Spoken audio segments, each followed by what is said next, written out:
بسم الله الرحمن الرحيم الحمد لله والصلاة والسلام على نبينا محمد وعلى آله وصحبه وسلم أما بعد أحبتي في الله السلام عليكم ورحمة الله وبركاته.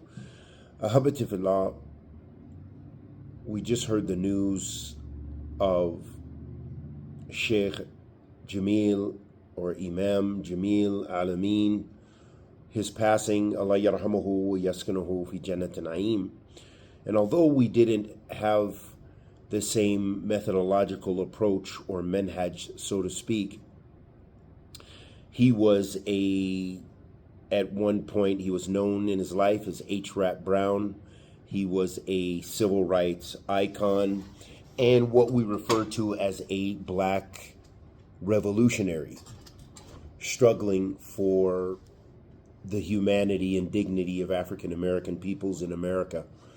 So he left quite a legacy, and I recall the only time that I had a chance of meeting him, although I interacted very intimately with his community, especially because in Seattle, Washington, one of the communities that we had the bay'ah to Imam Jamil Al-Amin. So he would send his representatives, and we could talk about that extensively.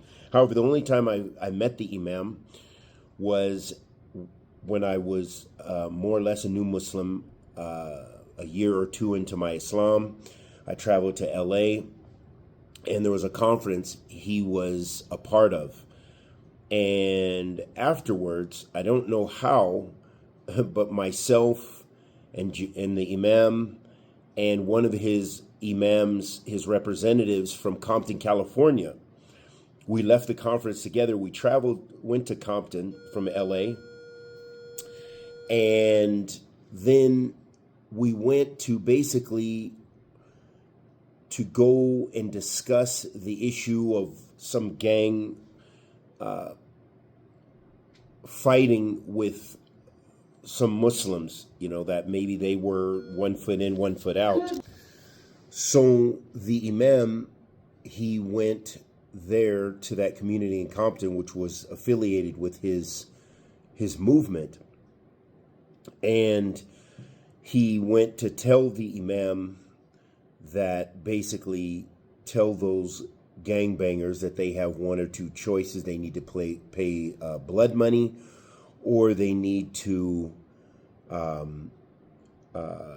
be prepared, basically prepared to go to war. So he basically went there to deliver that ultimatum, and I had the opportunity to go with him.